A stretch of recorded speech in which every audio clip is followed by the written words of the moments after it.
আমাকে বন্ড বলেন, সমস্যা নাই, কিন্তু এটা অস্বীকার করতে পারবেন।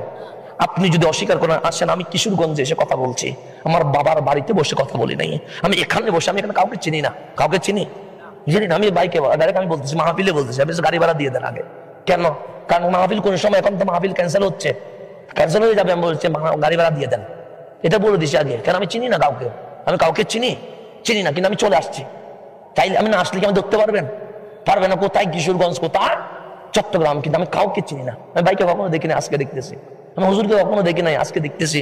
আমি পিসে হুজুরকে কখনো দেখা হয় নাই, আজকে দেখতেছি। তাহলে আমি যে 9 ঘন্টা সফর করে আসছি, রিস্ক নিয়ে আসছি না? রিস্ক নিয়ে আসলাম তো। কেন আসছি? ভয় পেলে কি আসতাম?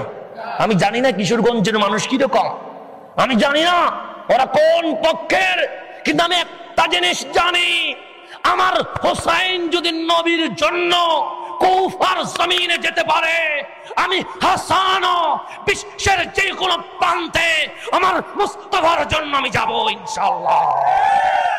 নারে তাকবীর, নারে রিসালাত, সুন্নিয়াতের আলো, নবী ওলির দুশমনেরা। আমি এটা বিশ্বাস করি, যদি হোসাইন কুফার জমিনে যেতে পারে, আমি গোলামও পৃথিবীর প্রত্যন্ত অঞ্চলে আমার নবীর মুহাব্বতের জন্য আমি যাব, এবং আমি নবীর পক্ষে কথা বলবো। নবীর বেয়াদবদের সাথে আমার কোনো ঐক্য চলবে না। আপনি আমাকে কট্টর বলেন, আপনি গালি দেন, যেটাই দেন, আমি গুস্তাখে রাসূল, বেয়াদব রাসূলের সাথে চায়ের কাপ কখনো শেয়ার করতে পারবো না। কারণ যে নবী চিনে নাই, আমার তাকে চিনার দরকার। সিদ্দিক আকবরের চেয়ে দামি হয়ে গেছেন।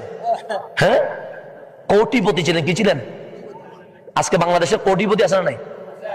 বাংলাদেশের নেই, আরব আজমের মধ্যে সেই সময়ে যদি কোটিপতি 1 নাম্বার 2 নাম্বার 3 নাম্বার বলে, তার মধ্যে যার নাম সবার আগে আসে, ওনার নাম আবু বকর।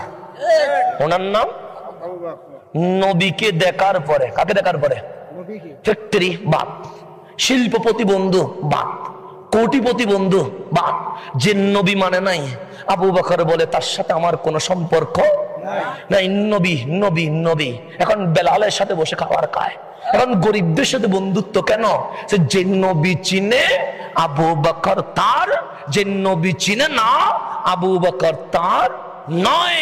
আল্লাহ বলে আবু বকর যে মুস্তাফার প্রেমে বিভোর হয়ে যায়, আমি তাকে আর আবু বকর রাখি না, আমি তাকে সিদ্দিক আকবর বানায়া দে। আমি তাকে কি বানায়া দে? সিদ্দিকে। কি জন্য? নবীর কারণে। কি জন্য?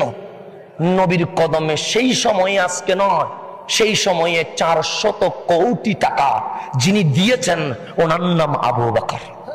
ওনার নাম কি? কোন সময়? আজকে না, 1500 বছর আগে 400 কোটি টাকা। আজকে যে বিশাল মসজিদের নববী দিয়েছে কে? এটা যিনি দিয়েছেন, ওনার নাম আবু বকর, ওনার নাম সিদ্দিক রাদিয়াল্লাহু তাআলা। কেমন দামি হয়েছে, কেমন দামি হয়েছে! নবীর কদমে দিতে দিতে দিতে ঘরে গিয়ে দেখে কিছু প্লেট, কিছু কাপ, কিছু চামচ রয়ে গেছে। ঘরের মধ্যে গিয়ে দেখে কিছু ডাল চাউল রয়ে গেছে।